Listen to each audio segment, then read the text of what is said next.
Today I had my first integrated coaching session with someone who found me accidentally um, when I was playing violin out in public at the grocery store.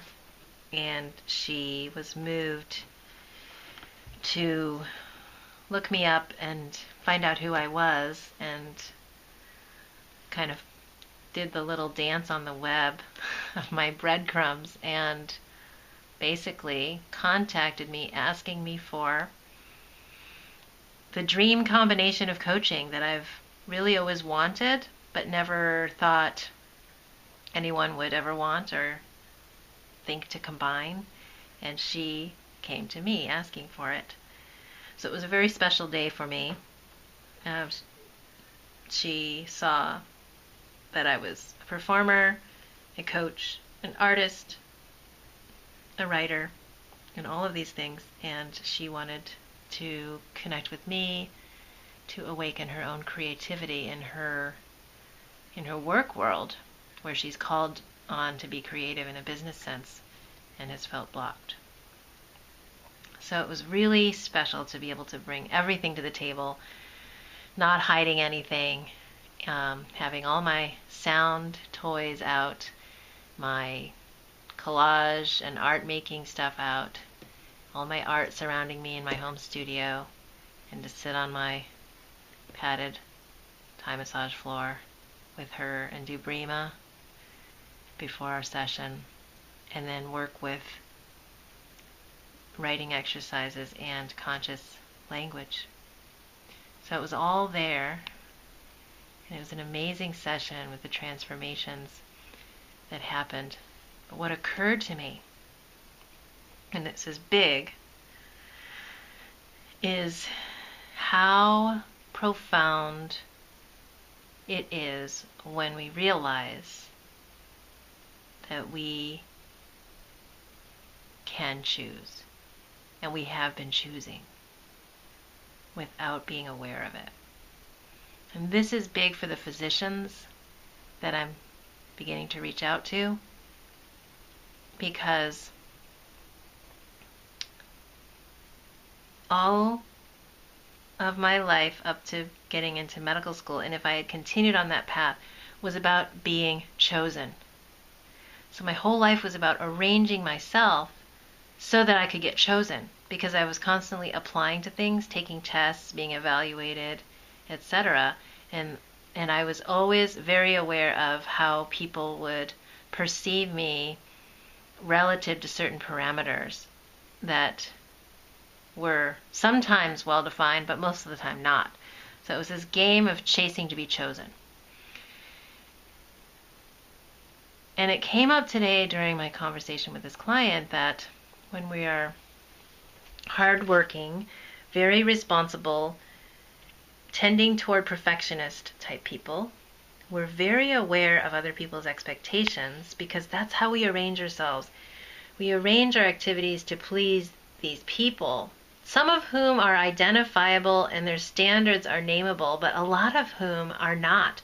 They're sort of this nebulous everybody, that we're trying to please everybody without verifying what it is that their expectation really is of us and what our true responsibility is, where it ends. We never define an end to our responsibility, because the answer to that question is always, I'm responsible for everyone all the time. I'm responsible for everything that happens. And so we rise up into these quote unquote leadership positions, and I'm not going to call it leadership, I'm going to say quote unquote leadership, because what they are is basically enslavement to the infinite imaginary expectations of everyone around us. So we're basically put in these situations where we're just taking responsibility, putting out massive amounts of energy to control our environment without any clear definition or choice of what our responsibility is. And no one really says it, because they choose us because we'll just do the job. We'll just take over and give all of ourselves to that until we can't do it anymore.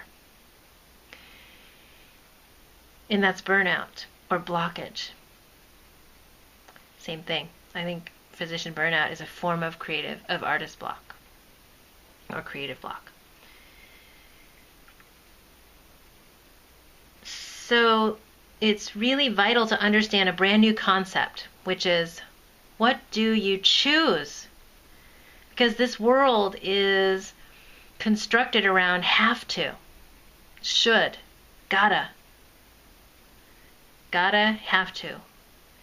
All of these responsibilities are preying on this extremely strong attachment and mindset to have to.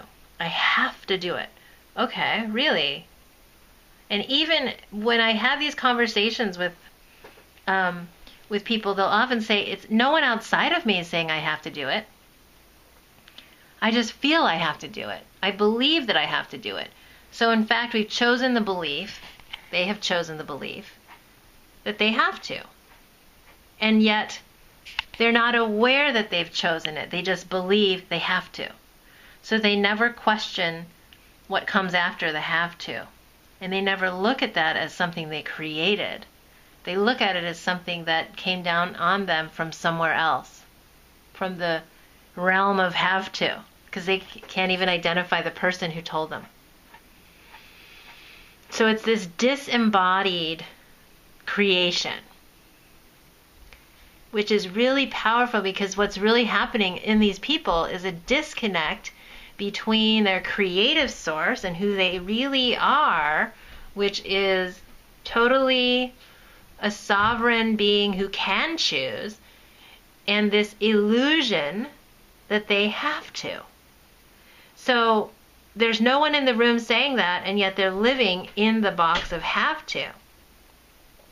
So no wonder there is a sense of disconnection from life, because they have exited their own experience and their ownership and authority, and they've given over their authority to no one, to an imaginary belief system that came from someone they can't even identify, that might not even exist, and they acknowledge that.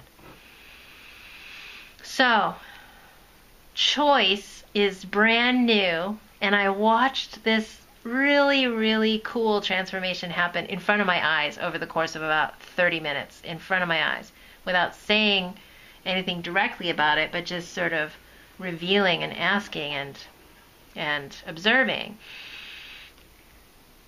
The revelation of choice as the true responsibility is choice. The true responsibility is recognizing that you have chosen.